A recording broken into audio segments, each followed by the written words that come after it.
بسم الله الرحمن الرحيم.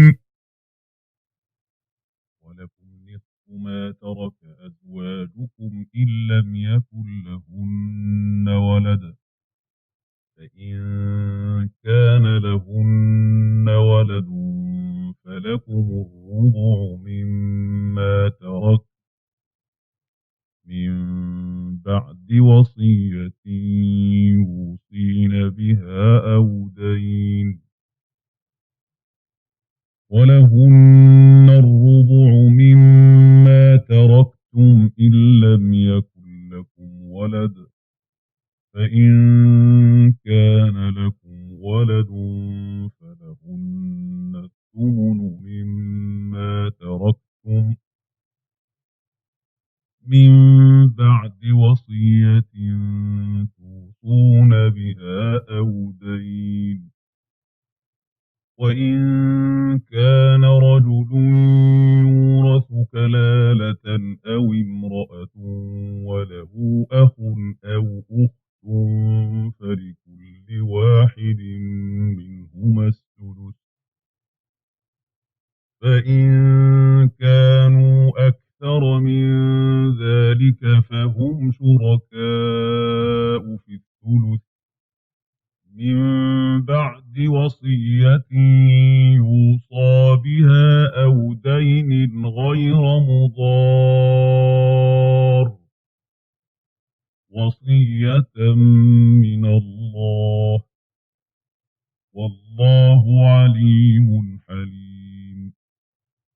تلك حدود الله، ومن يطع الله ورسوله يدخله جنات تجري من تحتها الأنهار خالدين فيها، وذلك الفوز العظيم. ومن يعص الله ورسوله ويتعد حدوده يدخله نارا خالدا فيها وله عذاب مهين. واللاتي يأتين الفاحشة من نسائكم فاستشهدوا عليهن أربعة منكم، فإن شهدوا فأمسكوهن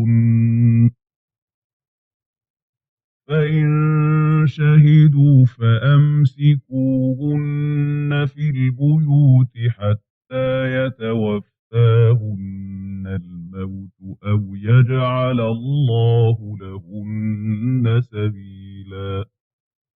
واللذان يأتيانها منكم فآذوهما، فإن تابا وأصلحا فأعرضوا عنهما، إن الله كان توابا رحيما.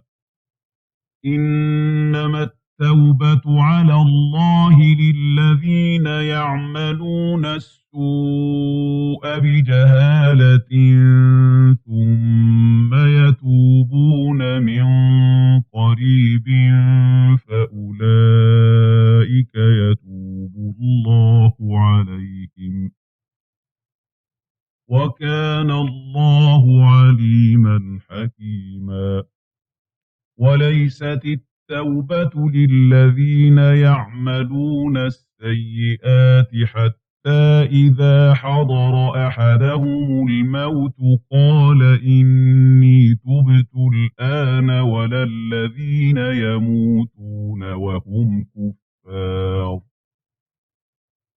أولئك أعتدنا لهم عذابا أليما.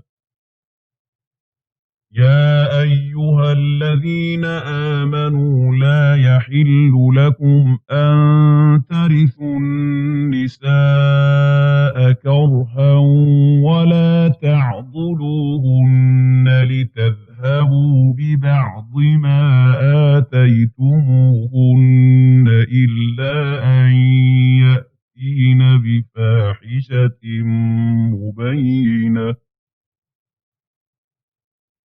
وعاشروهن بالمعروف، فإن كرهتموهن فعسى أن تكرهوا شيئا ويجعل الله فيه خيرا كثيرا. وإن أردتم استبدال زوج مكان زوج وآتيتم إحداهن قنطارا فلا تأخذوا منه شيئا، أتأخذونه بهتانا وإثما مبينا. وكيف تأخذونه وقد أفضى بعضكم إلى بعض وأخذن منكم ميثاقا غليظا. ولا تنكحوا ما نكح آباؤكم من النساء إلا ما قد سلف، إنه كان فاحشة ومقتا وساء سبيلا.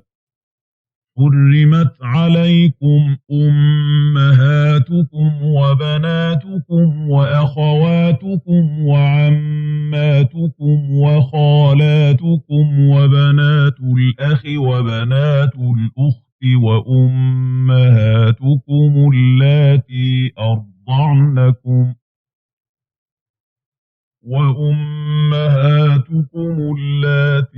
أرضعنكم وأخواتكم من الرضاعة وأمهات نسائكم وربائبكم اللاتي في حجوركم من نسائكم اللاتي دخلتم بهن وربائبكم اللاتي في حجوركم من نسائكم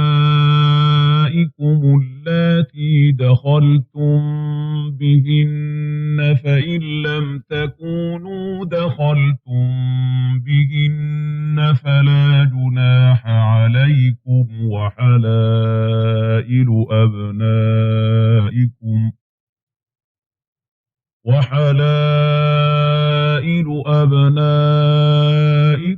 الذين من أصلابكم وأن تجمعوا بين الأختين